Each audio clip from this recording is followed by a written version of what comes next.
have turned over what is our inheritance to dark ideologies. Like when you say, hey, we're not going to get involved, let's just preach the gospel. And I know as a white pastor, I have blind spots, so I am part of the problem. And also, to some degree, I'm the product of I'm standing on the shoulders of other people who got that through injustice. And my culture is in tension with the claims of Christ on me, and I got to work at this. I got to work. So a lot of times the systemic racism can't even be seen by church reparations is about imagining is in them because of the blindness of their heart. Whiteness has caused blindness of heart. Tell them I'm talking about reparations for black people. Yeah, and so homosexuality was not even in the Bible until 74 years ago. So I mean, just think about that. Working full time that they can actually have a living, that's a justice issue. That's not a political issue. Those three things are what allows white supremacy to exist. Gentlemen, war is upon you, whether you choose to recognize this fact or not. The social justice religion threatens our families, our churches, and our very civilization itself. It's destroying the lives of people through canceling them. It's also taking captive the minds of people through empty philosophies that compete directly with the love and the truth of our Lord and Savior Jesus Christ. Please join me on January 29th for War Room. We're going to talk about this, and we're not afraid to be called names or challenged from the social justice movement. It's time for men to have courage, to stand up for the truth, and to stand against the devil's lies. Please join me.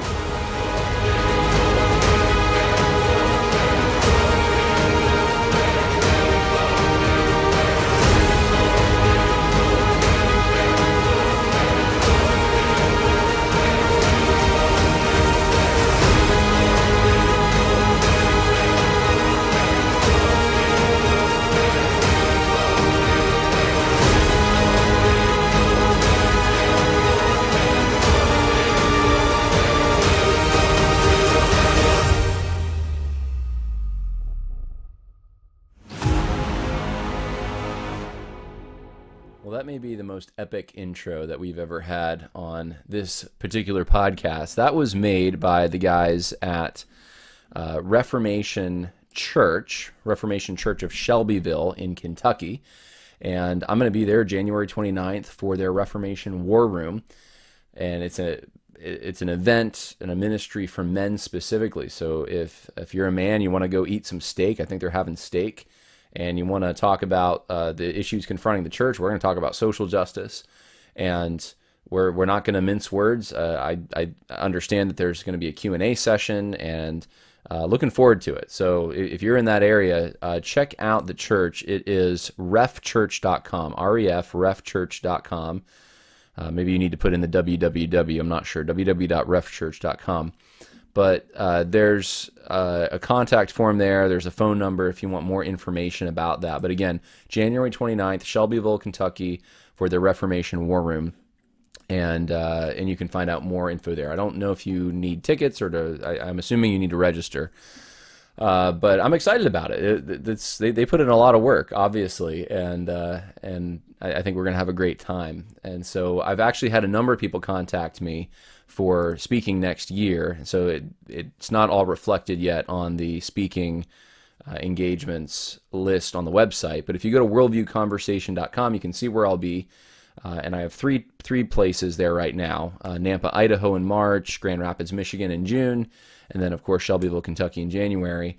But I just talked to someone the other day. Actually, I need to add this. I'll be in Wisconsin at a few places in June as well, the following week after I'm in Grand Rapids. And there's a number of requests that I need to respond to. So if you are interested in having me come talk to your church or your political organization about social justice, I'll talk about the new book that came out, Christianity and Social Justice, but be happy to answer questions and tailor whatever presentation I have to the needs of your congregation. I would be happy to do it. My goal is just to help, and I see this as a temporary thing in my life, something that this is an issue that I'm sure it's not going to go away. It's going to morph into other things, but for right now, at this stage where we are right now, and the dust is still kind of settling. People are still figuring this out. I know because they contact me and they say, John, what do I do? We got a pastor who's woke. John, what do we do? We're vetting church candidates. What questions do I ask? John, do I leave my church? Do I start a church? I can't find a good one. I'm still getting these questions, and that's how I know the dust hasn't settled. And so while we're in this time period, this transitional time period, I want to be available to help in any way I can. And I got into this to begin with really because I wanted people to be aware of what was going on, especially at the seminary I had gone to. But then it broadened into, I don't see the resources being put out there. Even some of the resources from people that are on the quote-unquote conservative side in evangelicalism, I don't see that many of them have been all that helpful. Some of them have been, but there really aren't a lot of good quality resources for laymen to try to figure this out, or for pastors for that matter.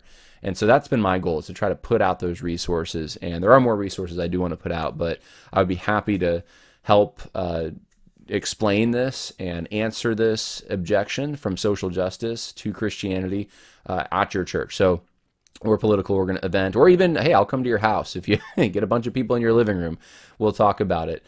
You can go to worldviewconversation.com. That's worldviewconversation.com. And then book John, upper right-hand corner. And there's a form you can fill out if that would be helpful to you. So I don't ask for much. I usually just ask, if there's a willingness to pay for gas.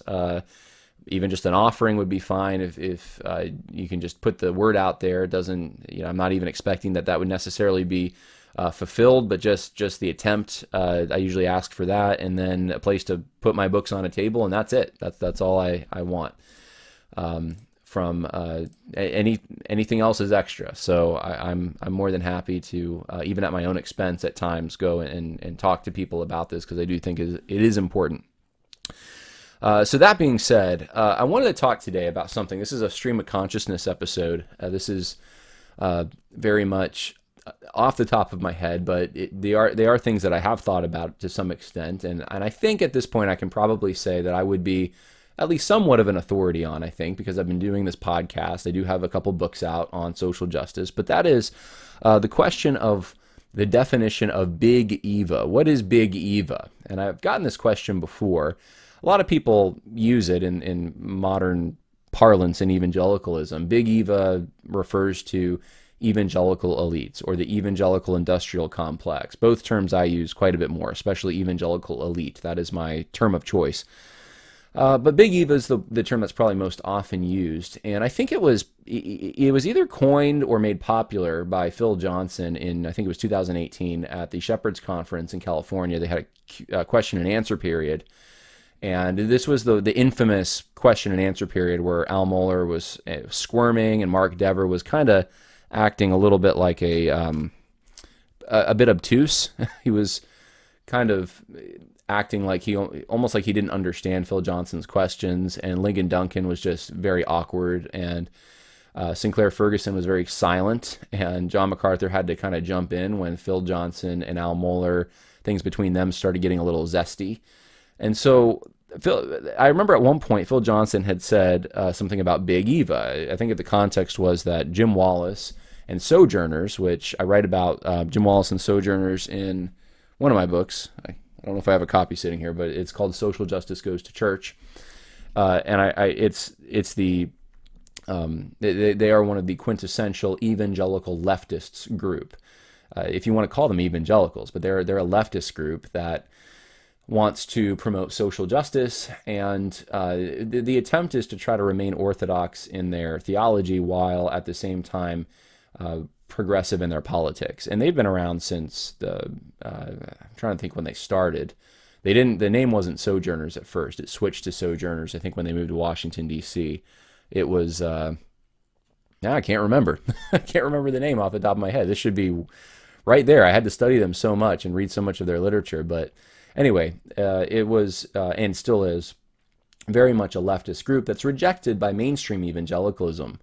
But now, not so much. I mean, you've had Jamar Tisby and Ed Stetzer and Karen Swallow Pryor write for Sojourners, and much of what's said in mainstream evangelicalism just parrots what Sojourners has been saying for years. And so Phil Johnson kind of pointed that out at this Q&A, and he said that there's this thing called Big Eva, and some of the people in our circles are starting to sound a lot like Jim Wallace sounded in the 70s, and he was 100% right.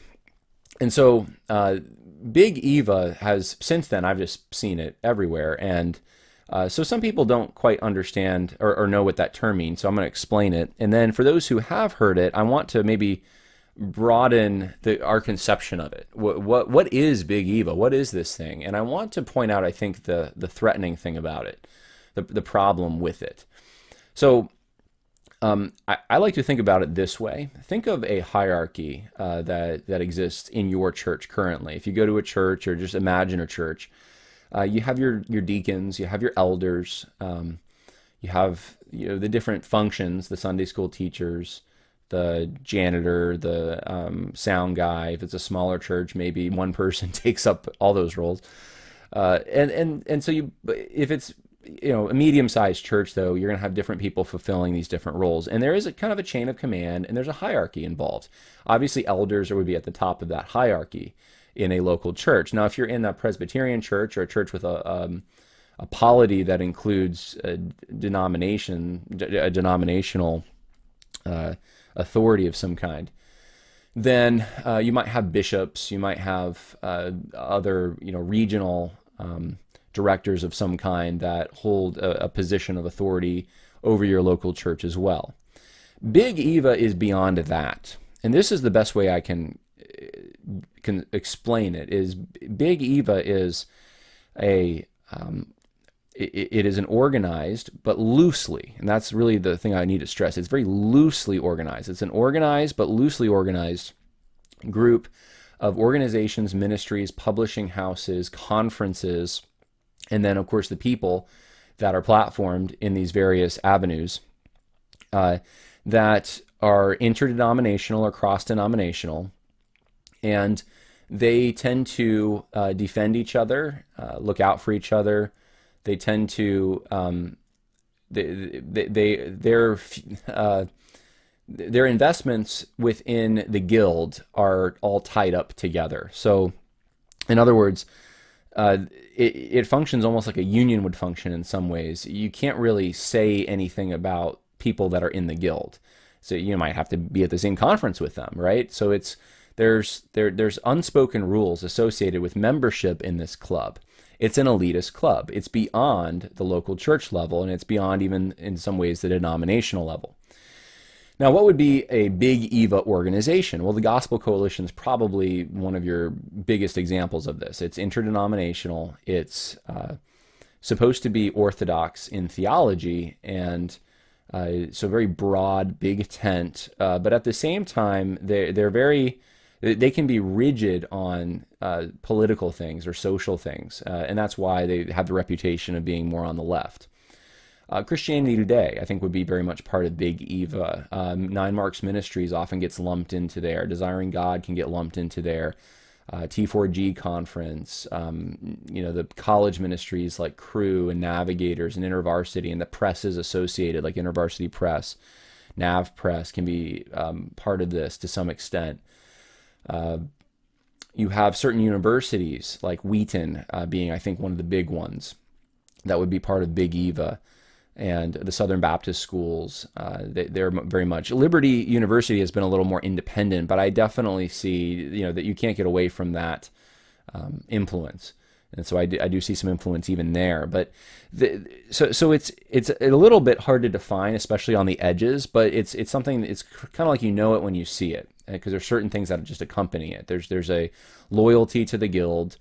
They tend to sound very similar, even if they're from different denominations and regions of the country. They have a certain way of talking. They use certain words, right? And a lot of these words we've heard. We hear phrases a lot, like engaging, cultural engagement, gospel issue.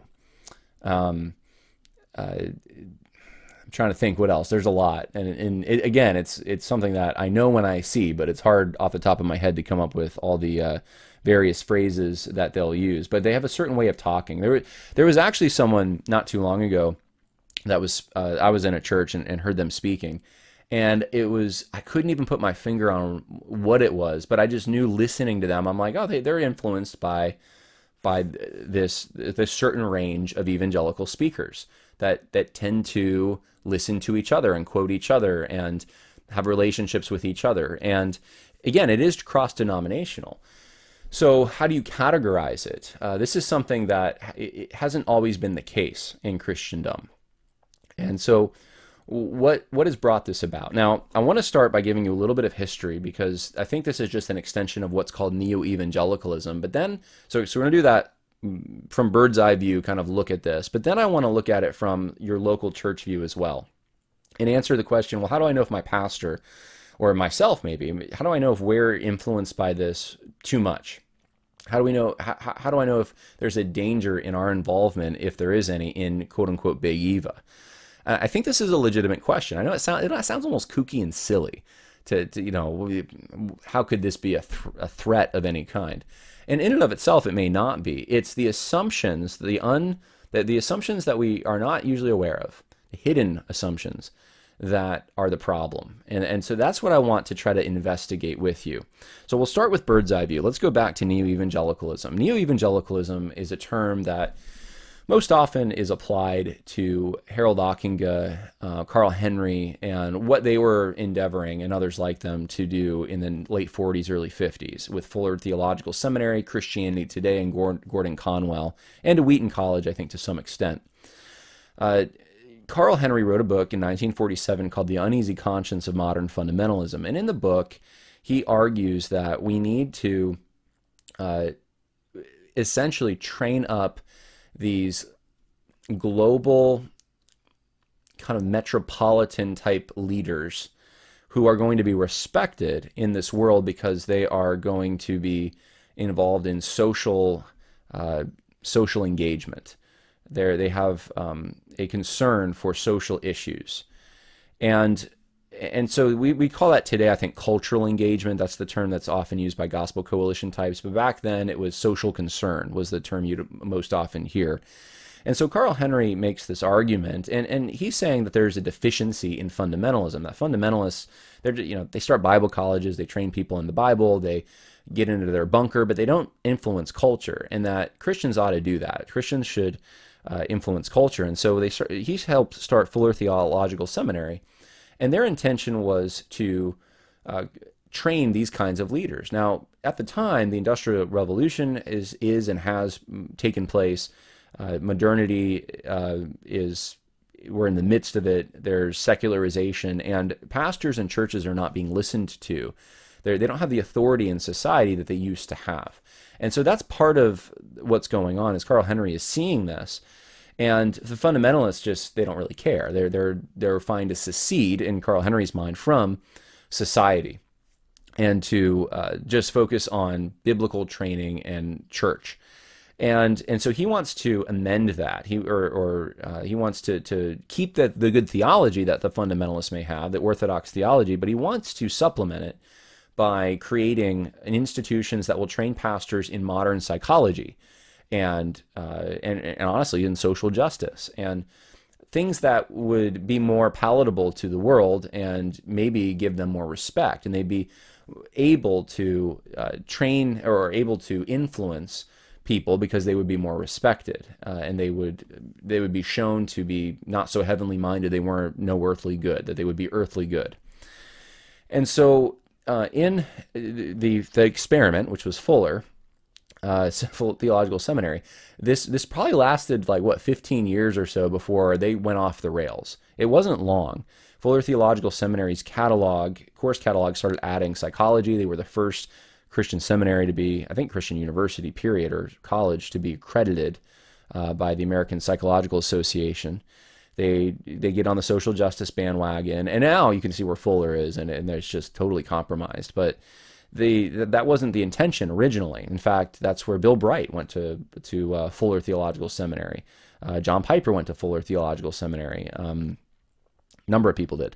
So Fuller Theological Seminary goes in this direction, but so do many other schools. And this zeitgeist of neo-evangelicalism really does start to influence formerly fundamentalist churches, and it becomes popular. And it's so, because it's so bare bones orthodox in a way, and it's so, the whole orientation of it is more towards man and the needs, the current needs of man and what man wants, instead of theology itself.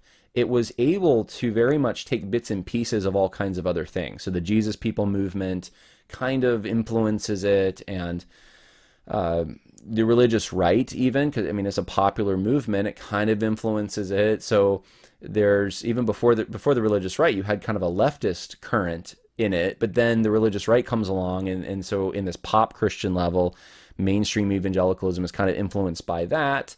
But overall, the most of the intellectuals that would have been part of this movement, if you could say there were intellectuals, which there were, they end up being more on the left. And fast forward to today, the group that we think of as Big Eva, most of these people and organizations are rooted in that neo-evangelical, or influenced by that neo-evangelical movement. That's what they're trying to do. They're trying to engage the culture. They're trying to gain a hearing with the world. They're trying to be winsome, right? That's another buzzword that they use a lot. It's a mission shift, kind of, from what had been before. It's this new way of keeping Orthodox theology, but while all being quote unquote relevant. So that's Big Eva. It's an extension of what the neo-evangelicals were trying to build. And now I would suggest it's starting to crumble in ways. And so you have a Big Eva, and then I've heard this before, you have a Little Eva. And so Big Eva, right, some of the organizations I just mentioned, Little Eva perhaps being like the G3 conference to some extent, and Founders Ministries to some extent, and I don't know, maybe certain aspects of Ligonier or Grace to You. And some of these organizations have been around for a while, so it's not like they're anything new. But there's a new energy in some of these organizations.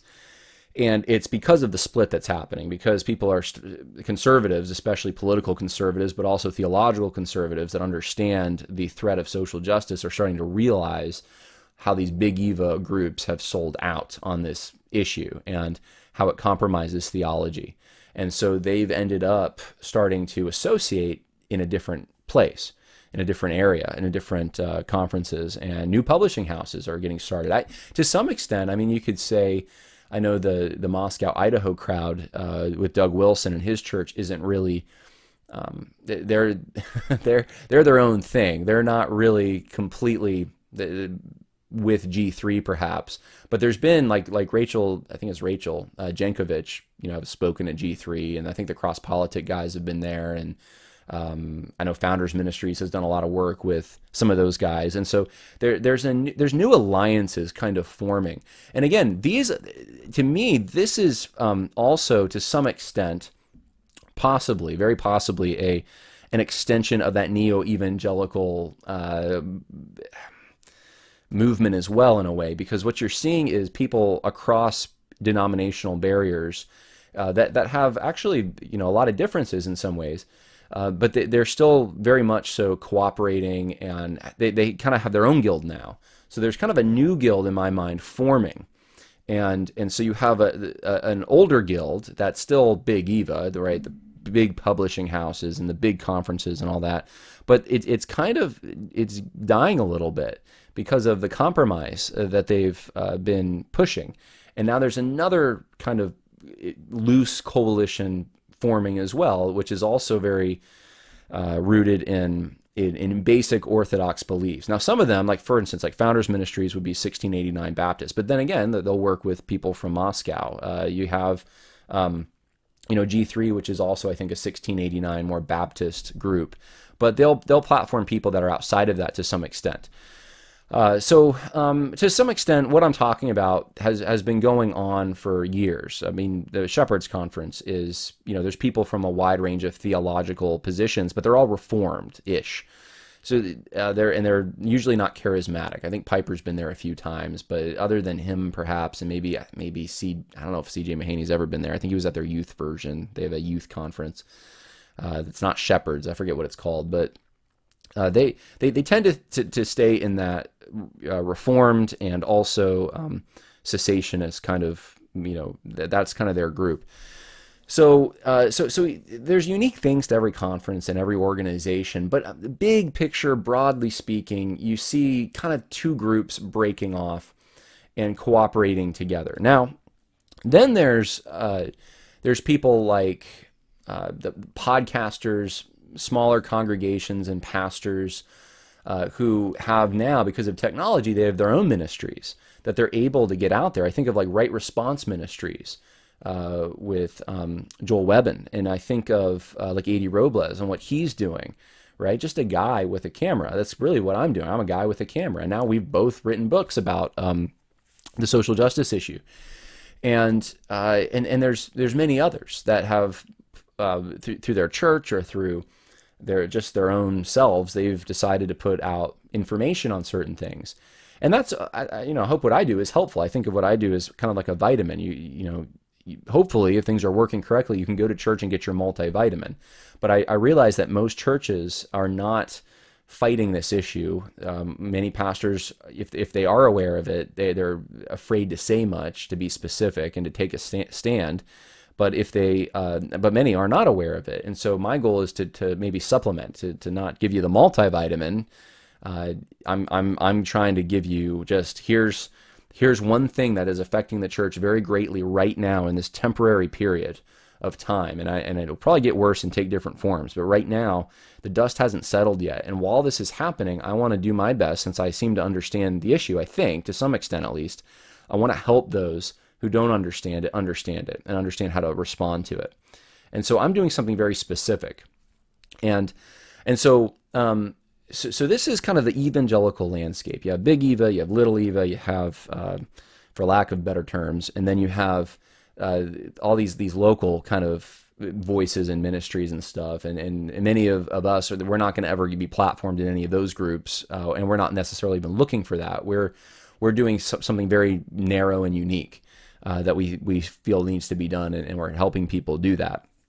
And to some extent, someone like myself or an A.D. Robles, we probably will never actually get that kind of platforming from those big organizations anyway, unless bigger organizations that have unique interest in really going after these compromisers hard arise somehow. So that's the landscape. Now, from a bottom-up look, so I've given you hopefully what would be the bird's eye view of here's Big Eva, here's Little Eva, and then here's all the kind of local people that have some kind of a voice. From a local perspective, like in your local church, if you're wondering, okay, what's the problem with all this, John? What are you trying to say, and why even tell us all this? The reason I say this is because there's a connotation to Big Eva that is hierarchical, that there is a guild, a hierarchy that is outside of your elders and your local church and your denomination, to which, and this is the important part, to which allegiance is sworn, whether unknowingly or knowingly. So you could have a pastor or leaders in your church, and I've seen this, by the way, who have a sense of wanting to please, wanting to defend, wanting to gain attention from leaders in the Big Eva group, more so than they do from those in their own church and community and family, perhaps. And I have seen this, where the organization that they might be on the board for, that's the Gospel Coalition or some seminary, or this guild becomes part of their identity as people. It's their sense of belonging is fulfilled in it. What they would normally naturally get from their family and their church and their local area, they're instead finding a lot of those things in a membership, or they aspire to be a member to this guild. And that's where the problem arises. That's why when people talk about Big Eva, they usually do so negatively. It's because there's an interest that should not be there. An interest in gaining the favor of those in the elite circles, rather than doing one's job and loving one's congregation. So that's why in many places, and I have seen this, the pastor or the church may be very reluctant to take a firm position on social justice or the COVID situation, or more reluctant, perhaps. Now it's becoming more popular to say something about social justice, right? Some bare bones kind of, yeah, of course, we're against that. But to actually name names, like to say the name Al Mohler or Ligon Duncan, right? Or Tim Keller, like these are names you're not supposed to say, depending on whether or not you want membership and the accolades of being one day part of the Big Eva Guild. And so people don't want to hurt their chances if maybe they'll become popular. Maybe they don't want to offend these people. I've heard this many times. I 100% know that this is the case. When you hear that, though, what you're seeing is pastors who are willing to look the other way, or they're unwilling to perhaps research into what their members of their church, their sheep, may be listening to that may be harmful to them, because it might hurt their position or their chances, or it may impact the way that they relate to this Big Eva Guild. And so their relationship to the guild becomes sometimes more important than their relationship to their own elders and their own flock. And that's where the danger comes in. There's a celebrity worship. There's an infatuation. Look, you don't even know me. I'm not part of the Big Eva Guild, but you can do the same thing with me. You can it's possible to think of me as someone who is really great or whatever. You like my commentary, but you only see me when I'm turning a camera on. You don't know what I'm like the rest of the day. And that's something you just have to realize. You have to stop yourself and realize, okay, most of my time and my effort and my love and my sense of allegiance and all of that needs to be more rooted in the local people that I actually know who they are. They're the ones that know that can keep me accountable. And obviously, first and foremost, our allegiance is to the Lord, right? Our identity is wrapped up in Him. But He has given us these tools and these people and responsibilities. And when we put those on the shelf to be part of, to listen to spend our time with, to love this artificial world of Big Eva, then it's a problem. And some pastors coming fresh out of seminary think that's what ministry is. That's what theology is. That's the danger. And that's the danger.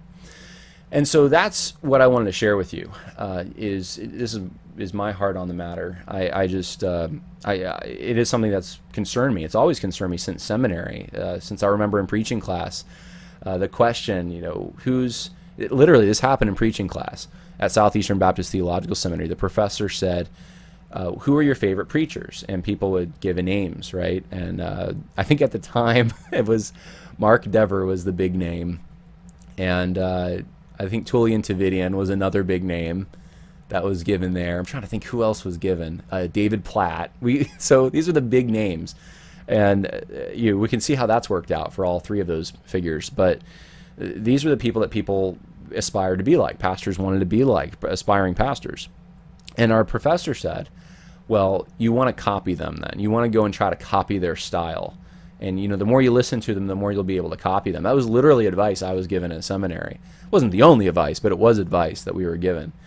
And, I mean, it's inevitable. If you like a preacher, you're going to start sounding more like them. But the danger is that if you idolize a preacher or a public figure of some kind in this Big Eva Guild that you don't even know, they could be someone like a Mark Dever or a Tullian Tavidian or a David Platt. There may be problems there you're just not aware of, and you're copying something that's artificial. Or maybe their sermons are being written by some group, right? Like Ed Litton's sermons, they're not even his sermons. So it's better to stick with what's real and authentic than what's potentially artificial. And so even with this podcast that you're listening to right now, hopefully I'm giving you good information. I'm helping you think. That's my whole goal. But my goal is not that you would say, I just want to be like John, and I want my life to be more increasingly identified with John and wrapped up in what John says. And I just have to always, think of my allegiance to John over even my responsibilities and the people I should be listening to that actually know who I am and can pour into my life. So that as long as you're not doing that, then it's fine to listen to sermons, to podcasts, any of that stuff. But you don't want your identity to start to be really wrapped up in that too tightly, at least to where it forms a hierarchy. And there's not much of a danger of probably me doing that as much. But with the Big Eva, when they have all the resources they have and the conferences they have and the sermon series and the radio connections and the publishing and all of that, it can become a hierarchy beyond the local church or the denomination. And that's what you got to be careful of. That's the danger, that's the threat, because when they compromise, they take a lot with them. And I've certainly seen that happen. And there's an incentive not to tell the truth to your congregation about some of these guys when you think it might hurt your chances of being accepted in the guild. And that explains why even among many conservatives that will say things against critical race theory and maybe edge out and say something against Russell Moore that might, one of the test thing in the Southern Baptist Convention in my mind is, will they come out against Al Mohler? Will they say what needs to be said about Al Mohler? If they don't see compromise there, and I write about it, by the way, for those who are new to this, ChristianityandSocialJustice.com. You can get the book, Christianity and Social Justice, Religions and Conflict. I have a whole section on Al Mohler. And there's a number of problems. And if you're unwilling to say the name Al Mohler and associate them with the problems and just be honest about it, then there's a compromise. There's a problem there. And I don't care how conservative you are and you against Russell Moore and what he's doing, if you're unwilling to look at that, then there's an issue. And it could be a lack of knowledge sometimes. That's legitimate. There could be a lack of knowledge. You don't know who he is really. But I'm saying for people who do know, people who really do know who he is, and they do know the facts that are outlined in that book, and they're still willing to defend, and they're still willing, they don't want to tell the sheep, how this man is compromised. And I'm just using him as one example. There could be a lot of others I use. Then that's a sign of what I'm talking about to some extent.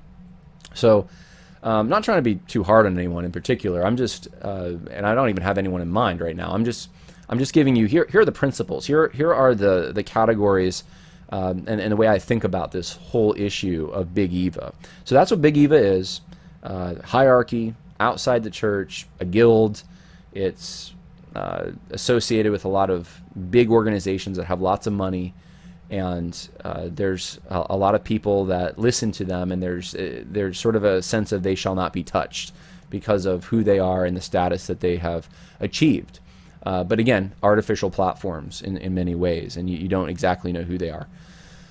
So that's the podcast today. I hope you'll check out the January 29th Shelbyville, Kentucky War Room if you're in that area. Louisville, Kentucky area, pretty close to there. You can go to refchurch.com, and again, go to Book John at worldviewconversation.com, and you can, if you want to have me come to your church and talk about Christianity and social justice, be more than happy to do it, to help the congregation think through these issues theologically, rationally, and to be able to withstand them when they come, because they will come, and if they haven't already. So that's my encouragement to you. The Lord will build his church. Gates of hell won't prevail against it. Big Eva can't stop it. But we need to be aware of the threats, just like the apostles were aware of the threats of their times. We need to check these things and to make sure that we're using discernment and not giving too much undue allegiance to things that don't deserve that kind of allegiance. So anyway, God bless you all, and I hope that was helpful. And have a good rest of your day, and more coming later this week. Bye now. Okay, wait. I've never done this before, but there's a point that I totally forgot. I pressed the stop button on the recording, and I thought, you know what? I forgot to say something. All right, last thing, real quick. One of the objections to what I just said of creating these lines between Big Eva, there's Big Eva, right? And then there's the common people, there's the layman, the sheep. And the Big Eva is this kind of bad, or at least that relationship, that guild is kind of negative in some way, or there's negativity attached to it. One of the pushbacks that I've gotten, and I had to mention this because someone inevitably is probably going to say this in the comments, and I've been challenged with this myself, is that aren't you doing what the Marxists are doing? Aren't you saying that there's this this group of people who are privileged, and it's a problem that they're in this privileged position, and then there's all the common people, and they're being Big Eva's kind of stomping all over them and putting out articles that attacking them and attacking the Bible Belt, attacking the very people that pay their salaries. Aren't you doing what the Marxists do by drumming up kind of like a class conflict? And here's my answer to that, because I think this is, I understand why someone would say this, but I think this is even a Big Eva move to say this. No. Actually, the problem with Marx and what Marx did was he used ideology. He flattened the world into these categories, and people who have come since him have maybe changed the categories a little bit, but they still do the same basic thing. They flatten everything into oppressors, oppressed, or so there's this group of like horrible sinners, evil people, oppressors, and then there's a group of that almost gets like a virtue that doesn't deserve, that they don't deserve, like pure as the driven snow people who don't deserve the kind of abuse they're getting from the oppressors of some kind. And the oppressors, the way you can tell an oppressor is by the social class they're part of, how much money they make, where they like line up on their tax bracket, or the color of their skin and who their heritage. So if they're white or European, right, that would be something that you would take into account to figure out whether they're an oppressor or not. And so these are very arbitrary characteristics in a way, because all they are is these external features that you get categorized by, but it doesn't reflect necessarily a good or a bad thing or an evil thing in your own heart. So that's much different than what people are saying when they complain about Big Eva. If they're saying that Big Eva is a problem, they're not saying that, oh, just because you have a big ministry or you had an article once in the Gospel Coalition that you're part of the guild and therefore you're bad.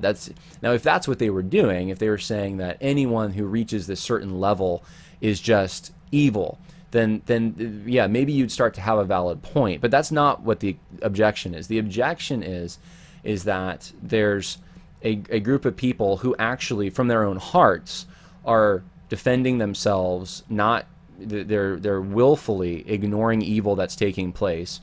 They won't name names. They won't point out those who are the rabble-rousers in their own group, because there's an allegiance to the guild. And that's what the issue is the allegiance to the guild. It's not some external feature you just happen to get categorized into because of some just arbitrary characteristic that you can't even usually change in today's day and age. You can't change whether you're a male or a female, or the color of your skin or that kind of thing. So that's the big difference, I think, between those two things. So I just thought of that objection. I thought that might come up, and the other thing I'll add to it is just that Marx and Marxists, when they start creating these lines, they're doing so for the purpose of some kind of a redistribution scheme, that in order to bring about justice or fairness, you have to take from this one group that's unfairly doing things because of this arbitrary characteristic that they happen to share, that allocates benefits to them, and they have to themselves reallocate, or we have to force them to allocate those benefits back to the common people or the people who are being oppressed. And that's obviously not the intention of people who are complaining about Big Eva. They're not saying, well, Big Eva's got to give all their money and their resources back to the... No one's saying that. So no, that's a failure of a point. And I remember the first person who told me this, and I would consider them to be part of the Big Eva Guild when they told me this. But I figure I might as well pass that on to you, and in case you get that objection. Okay, now we're truly done with the episode. God bless, and more coming. Bye now.